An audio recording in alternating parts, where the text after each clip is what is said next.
Hello everyone, in this video I'll be showing you a HEXBLADE Warlock build guide in Baldur's Gate 3. Now the HEXBLADE is the newest subclass added in patch 8. This is in the stress test. I'll be showing you a full build guide using the new spell Booming Blade. This cantrip gives you additional thunder damage whenever the target moves. And we're obviously going to go with our Eldritch Blast for our cantrips. Now the HEXBLADE, what it's all about, you get at level 1 the Bind Hex weapon. This actually makes it a really good multi-class. Like if you go 11 levels of the Paladin, you can take a single level of this to use Charisma for your attack rolls, which is really nice. And you can possibly apply the Hexblade Curse on a target, which will give you an increased critical hit chance, and you deal additional damage equal to your proficiency bonus, so a nice +4 at higher levels. So that can be pretty strong. We also get the Hex Warrior, which gives us proficiency with medium armor, shields, and martial weapons. And you get the ability to bind your Hex weapon. Now, for the spells, you get unique ones here. So we get like Wrathful Smite and Shield for spells that we can get from here. However, Shield will not get increased as we level up. This is only something you want to use early game for survivability. Since we only get 2 Warlock spell slots per short rest, this is something that's a little bit tricky to use, especially in late levels. You don't want to use a level 5 spell slot on a Shield. So there's obviously other things like the Arms of Vidar and the Hellish Rebuke that you could use, or even Hex, but we have our own kind of version of Hex. So we're obviously going to go around Charisma. If you got the Hag's Hair, you can take it on Charisma and go 17. Otherwise, we'd be going 16. And we still want to have some Dexterity just to, you know, stay alive. So a stat spread like 10 Wisdom and Intelligence, 16 Charisma and Dexterity, 14 Constitution, and 8 Strength works well. So I'll be covering the full gear options as well as combat, so you know the best way to get the most out of it. Oh, the little profile picture's messed up there. But getting into at level 2 here, this is when we get our Eldritch Invocations. The best 2. Repelling Blast and Agonizing Blast. This can add a Charisma modifier and pushback. Very useful. Also, our Armor of Agathis is nice, and Arms of Vidar, so we're going to take those for our 2 spells that we get at level 2. Once we get to level 3, this is where we get our Pact Boon. I would still recommend taking Pact of the Blade. With this, you will get the extra attack. That's where it becomes useful.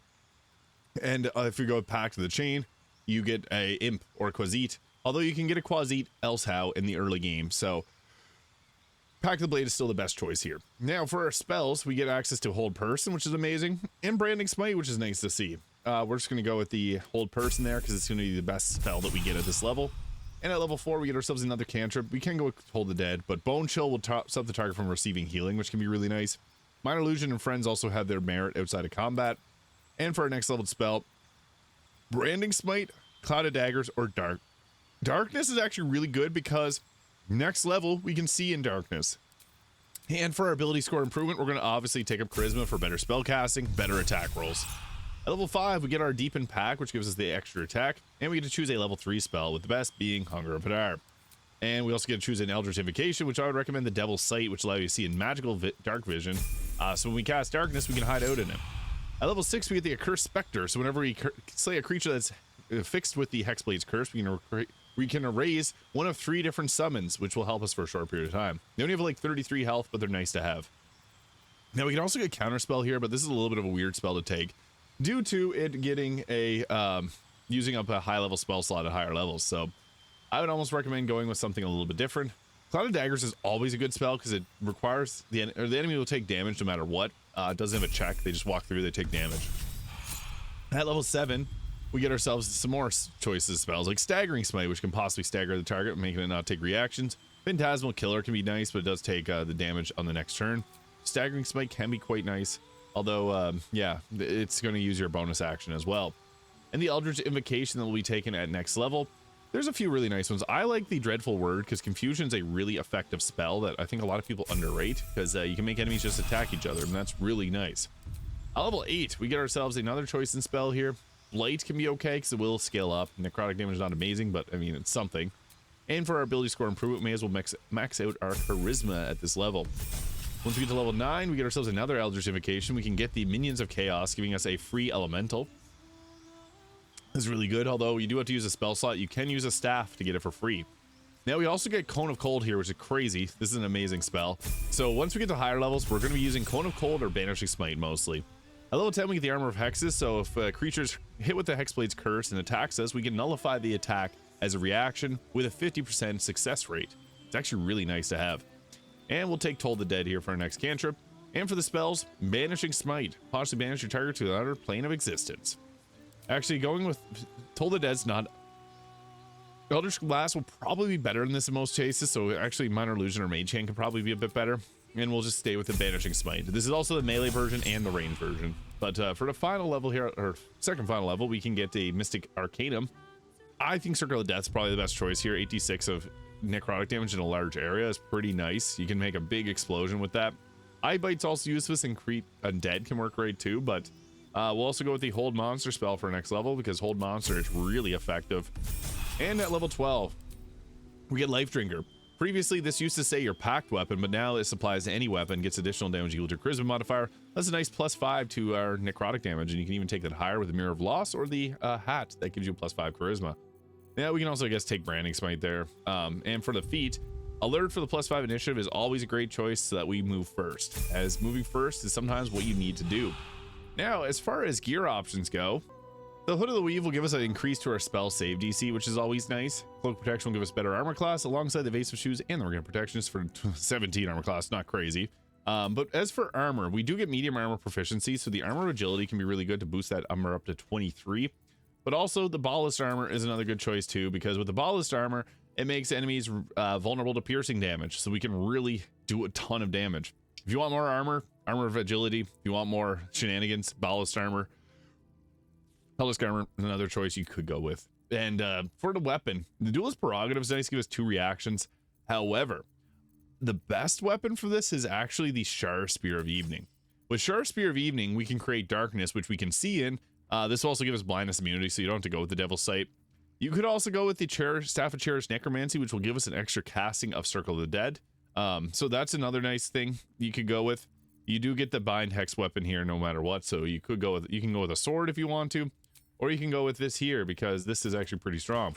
We can also add the Birthright hat to give our charisma up an extra 2, and with the extra charisma that we get from the hat, we also can use this to get our Life Drinker up a little higher. We have better spell casting, better attack rolls. So there's a lot of good here. So with this, we want to obviously have our packed weapon applied. So we're going to go with this here. And now we got ourselves the Shard. I guess the Shard's Blessing comes from that. So you can see there, I attack Gale. He now has a Hexblade's Curse on him, which we have an increased critical hit chance. And we add our proficiency bonus to attack. And we still get our extra attack. So this is merged all into one Bind Hex weapon. We also get the bonus action to apply it there. So it's actually pretty nice. But what this ends up looking like, we got our 3 level 5 spell slots per short rest. So you want to use them to the best of our advantage, or best of our ability. So actually another thing you can do is you can go with the Staff of Spell Power here, and with this it gives us the free cast, so we can use this to create our elemental. The Earth Elemental is probably the best choice here, or the air one, so we're going to summon that in. Just a nice summon to have to tank for us. And what we're going to be doing is we're going to go ahead here, apply the Hex weapon to our weapon here, and I'll show you what it looks like in combat. So I guess to get things started off, I'll just use my Seismic Slam here and just hit everybody in this immediate area. The Hexblade gives us a lot of options when it comes to combat, because not only are we a spellcaster, we're also a weapon attacker. So we got the Hexblade's Curse. We want to use this as much as we can. So I'm going to apply it on this target here, 100% chance of collecting it with the Hexblade's Curse. And then we're going to go in. I'm going to use the Edge of Darkness here from this weapon. Setting up darkness is going to be a useful thing for us. So I create a bit of darkness here. This will give us something to hide out in. And then from here, we can also just go with another attack to finish this guy off. And we executed him there. That's all good. We got ourselves a little bit of healing. But what we want to do is we want to set up with our Hunger of Hadar. This is going to be one of the best crowd control things that we got. Confusion can also be nice if we want to use a concentration. So a confusion, if we can hit like a group of targets with confusion, this can be really good. I'm not able to get a ton of targets in there, so we'll just go with the Hunger of Hadar, because this is just useful for just crowd controlling too. So I'll pop this down right here on my Edge of Darkness. So now there's the Hunger of Hadar set up, and we got ourselves still 5 spell slots left. So not a bad turn, because we're going to be in a safe spot, and they're going to keep taking damage while they're in this difficult terrain. So that can be really nice, because yeah, it's just going to mess with everyone. So we got a lot of enemies all grouped up in this one area here. And that's always a nice time to use your Cone of Cold, but what we're going to do is, yeah, we don't got the ability to do a Hexblade's Curse, but every time we do a melee attack, we have a chance of stacking that up. So I guess now for the damage, we may as well go with this here, as this is going to be one of the best choices for our level 5 spell slot.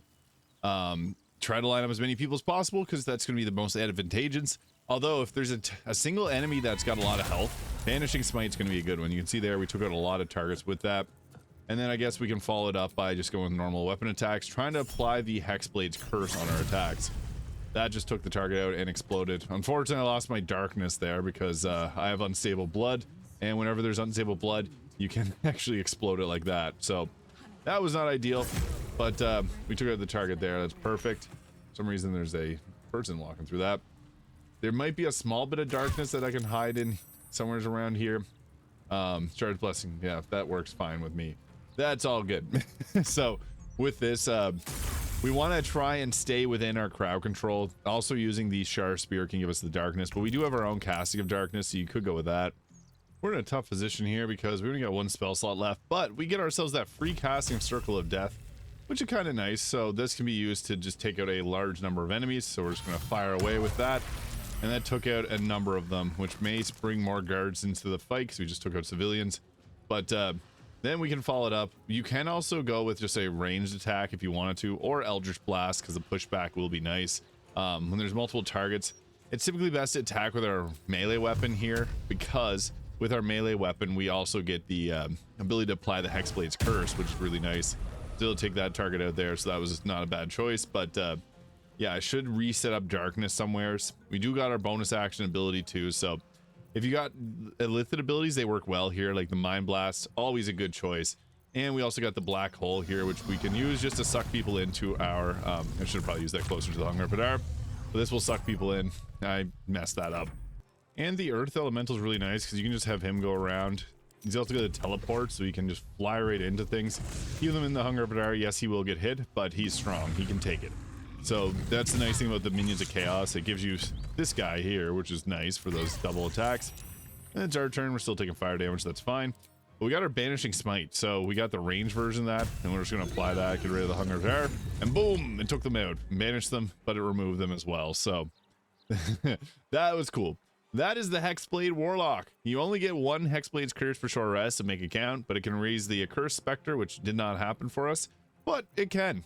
And it's actually a pretty strong subclass, so this is going to be one of the best single level dips in the game, but as a full level 12, still pretty strong. Let me know your thoughts in the comments below. Hit the subscribe if you haven't already. Thank you so much for watching. I hope you have a great day, and I'll see y'all in the next one.